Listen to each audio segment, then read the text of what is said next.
Hello everybody, this is Porknus. Welcome to the Alexander Let's Play. Our hero's story begins today with an historical battle.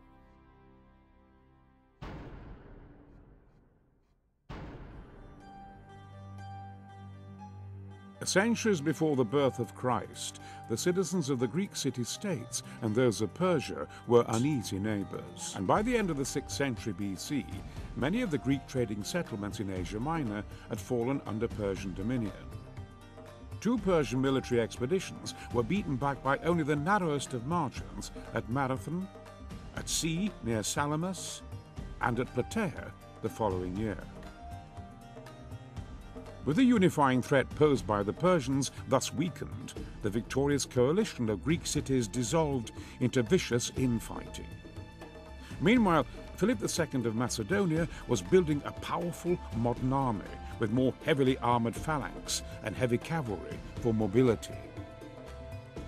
By 338 BC, Philip had conquered the whole of northern Greece, and the remaining Greek forces moved to counter this new threat at the Battle of Chaeronea.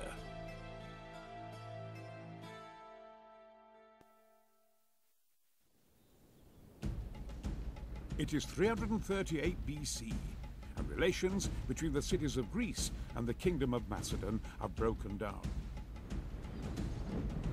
Philip, King of Macedon, is on the move south and means to bring the cities of Athens and Thebes to heel. Assembled against him on the plains of Chaeronea are the combined forces of the Athenian and Theban armies. Among their numbers are the dreaded Theban Sacred Band, an elite corps of 300 spearmen. Philip knows that their very presence on the battlefield will strike terror into the hearts of his men. But Philip has a secret weapon of his own. He is joined on his march by his son Alexander, commanding the elite Macedonian cavalry. Alexander is young in age, but exceptional in personal courage and ability. The cavalry under his command will be key today in finding victory. Philip knows that the Thebans will have to be neutralized and quickly if his men are to find the necessary resolve to hold back the Greek phalanx. The plan is for Philip to engage the main Greek line with the Macedonian phalanx. At the same time, Alexander will lead his cavalry against the 3 sacred band units by the river. Should Alexander fail to neutralize the Thebans or wander from his objective, the Macedonian army will likely be overcome.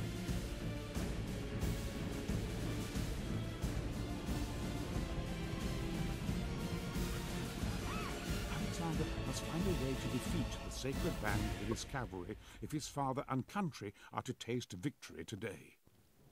The game pauses itself at the outset of the battle so that we can organize our opening move. Our 300 heavy cavalry are standing by.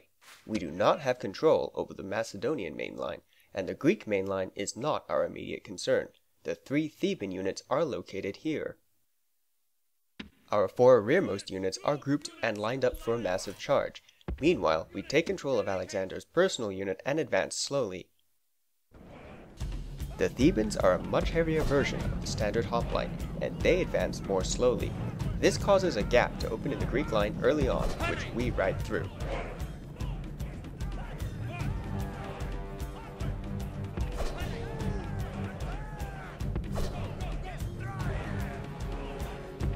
It can be tricky positioning your units just where you want them, but now that we are poised to attack from behind, the scenario is no longer as daunting. Meanwhile, here's a quick look at phalanx warfare. It's pretty brutal.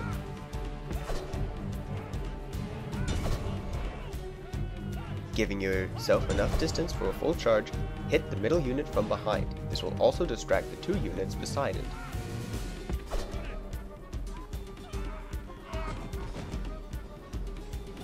Now, Alexander runs like hell, while the rest of the cavalry charges in. The Theban line is disorganized and take appalling losses, although this unit still poses a serious threat. We move some of our cavalry out of its way, avoid the fronts of each formation, and continue to harass them from all other directions.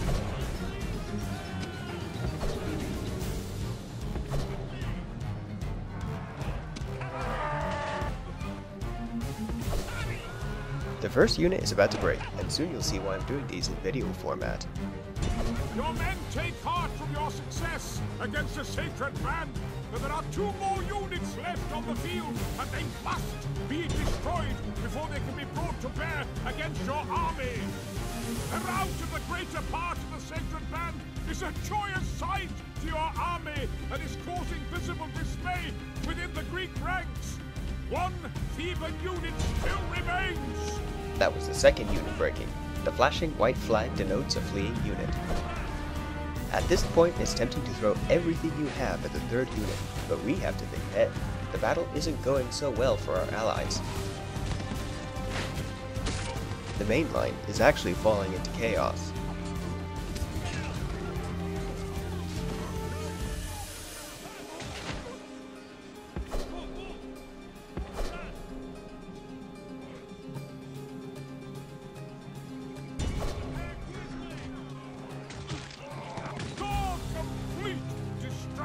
Of the sacred band has been watched with delight by our Macedonian comrades.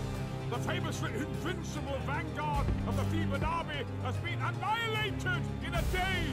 But that day is not over. There are still enemies on the field, so go to the aid of your countrymen. Now we hit the Greeks a couple units at a time and move on when they break and run.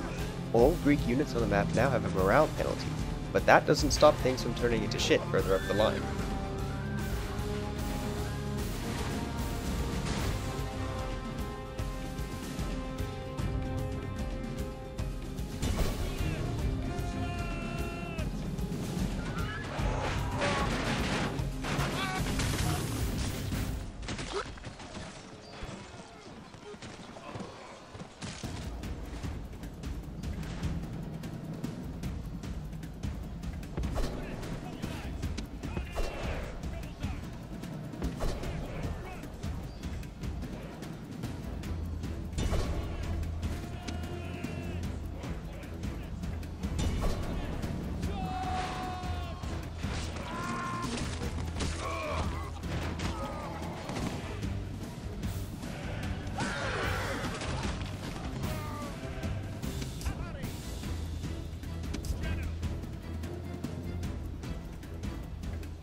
You can see several Greek units have fallen back and are reforming around their general. Of course, attacking them from the front is a bad idea, so we ride around them. Splitting our force in 2, each half rides around the flank.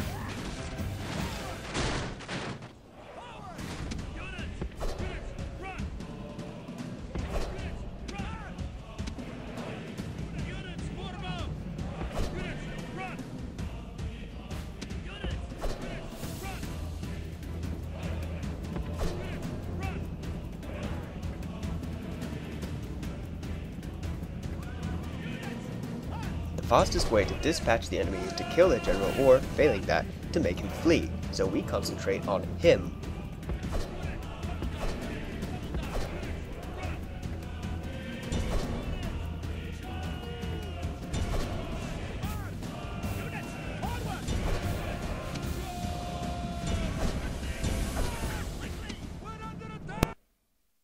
The enemy show their true virtue. They are not soldiers, only frightened rabbits running from our men. He runs, so they run. At this point, all enemy units on the map are running for their lives. We can accept our victory and end the battle here, or continue and massacre the surviving enemies. The Greek general is still alive, and I want to at least finish him off.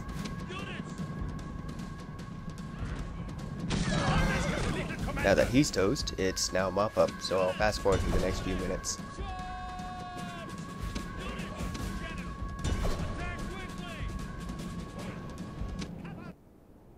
This is a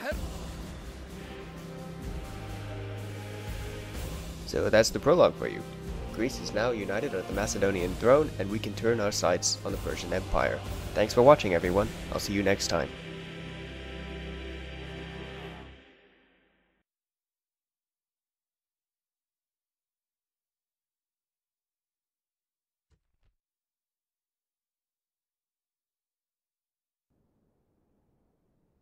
Your army is dismayed to see you avoiding engagement with a sacred band.